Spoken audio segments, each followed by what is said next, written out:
aliens and spaceships and things, and I'm the only person on planet Earth who knows they exist.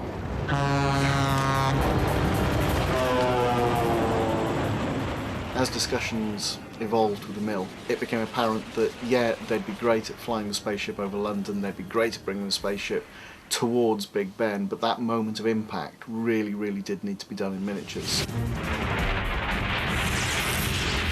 And given how ornate a structure the clock tower is, it became a question of how much of it can we afford to build.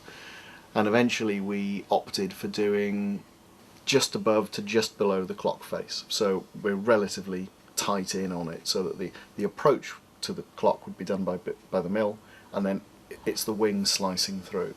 So having established that that's what we were going to do, and that it was going to be a slightly three-quarter angle, we knew that we had to build effectively two sides of the clock and a bit of wing.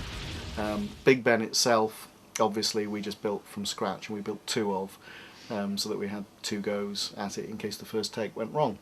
So we had the pieces CNC cut out of styrene, about 2 or 3 mil thick, and layered up so that we could build this ornate Gothic architecture.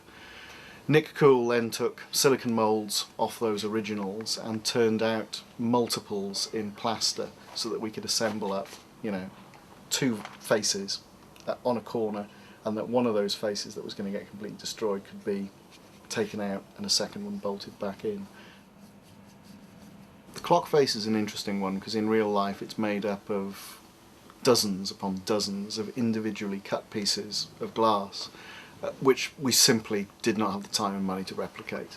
So Nick and I, after a lot of discussion, ended up doing it in plaster. So it's a very, very thin plaster skin, which then has a pre-cut styrene clock face mounted onto it that had been pre-cut so that we knew it would break apart. So you end up with two aspects. You know that the plaster's going to shatter in an uncontrolled and random way, and that the clock face itself we've pre-cut so that you don't get it coming out as one big clock face shape. It's going to cut into loads of different pieces. And it seemed to work. Okay then, turn over. Speed!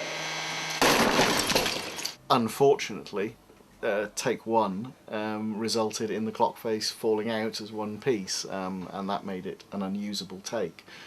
So we were forced to sort of go down the route of setting it all up on day 2 and doing it all over again.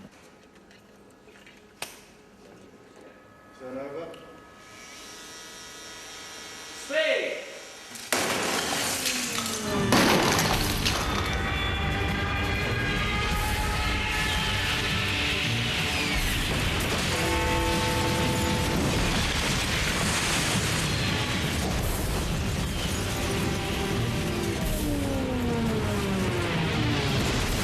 We sat at a production meeting many, many months before anything was shot, and I said, well, one of the things that we need to pin down is which way round this thing needs to be shot. Is it the left wing or is it the right wing of the spacecraft? And at the time I left the production meeting, it was the left wing of the spacecraft coming through the clock face.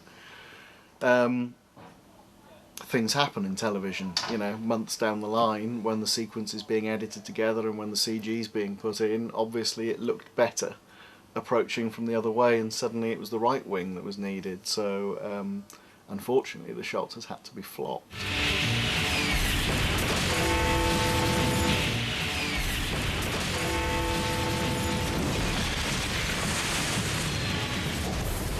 I have to say, it took me a couple of viewings before I realised it, and I hope it's so fast and so subliminal that nobody's going to notice that.